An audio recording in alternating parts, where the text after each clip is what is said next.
নমস্কার সবাইকে। আজ আমি বানাচ্ছি একদম সহজ উপায়ে আলু দিয়ে ডিমের ঝোল। তো প্রথমেই হলো আমি এখানে দুটো বড় সাইজের আলু দেখতে পাচ্ছ ছুলে টুকরো টুকরো করে নিয়েছি, টুকরোগুলো বড় বড় করে করেছি। আর নিয়েছি হলো ছোটা ডিম। এগুলো ভালোভাবে ধুয়ে পরিষ্কার করে আমি কুকারের মধ্যে দুটো সিটি দিয়ে নেব। এবার দুটো মাঝারি সাইজের পেঁয়াজ কেটে নিয়েছি একটা বাটির মধ্যে 4 চামচ টমেটো পেস্ট, 2 চামচ আদা রসুন বাটা, আর হলো 2 চামচ কাঁচা লঙ্কা বাটা। কাঁচা লঙ্কাগুলো পুরো লাল লাল ছিল, তাহলে গুঁড়ো লঙ্কা না দিলেই হবে, এমনিতেই লাল হয়ে যাবে। দেখতে পাচ্ছ ডিমগুলো সেদ্ধ হয়ে গেছে। তো সেদ্ধ করার পরে আমি ডিমগুলো ছুলে নিয়ে আমি হলো পাঁচটা পাঁচটা করে ডিমের মধ্যে দাগ দিয়ে দিয়েছি, যাতে মশলাগুলো ভালোভাবে ডিমের মধ্যে ঢুকে যায়। এবার হলো কড়ার মধ্যে আমি 3 চামচের মতন তেল অ্যাড করে দিয়েছি। তো কড়ার মধ্যে তেলটা গরম হয়ে গেলে আমি হাফ চামচ হলুদের গুঁড়া দিয়ে এবার হলো ডিমগুলোকে আমি লাল লাল করে ভেজে নেব। তো তেলের মধ্যে হলুদটা দিয়ে ডিমটা ভাজলে তখন আলাদা করে ডিমটার মধ্যে আর কি হলুদ না মাখলে হয়। তো আমি হলো এইভাবেই করি আর কি, তাহলে হলো সুবিধা হয় আর কি।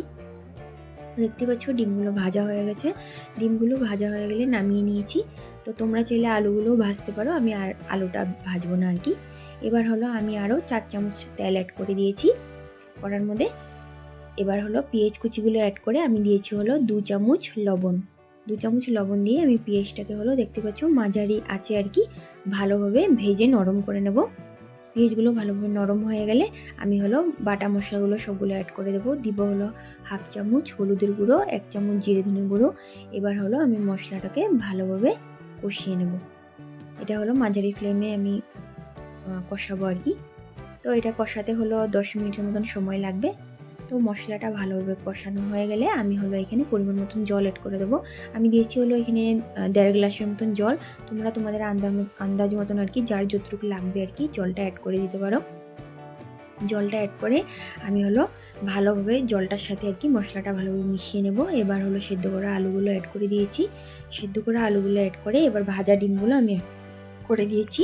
অ্যাড করে দিয়ে আমি হলো এটাকে 15 মিনিটের মতন মিডিয়াম ফ্লেমে ভালোভাবে ফুটিয়ে নেব। 15 মিনিট মিডিয়াম ফ্লেমে ফুটিয়ে আরও 10 মিনিট রেস্টে রেখে দিলেই রেডি একদম সহজ উপায়ে আলু দিয়ে ডিমের ঝোল।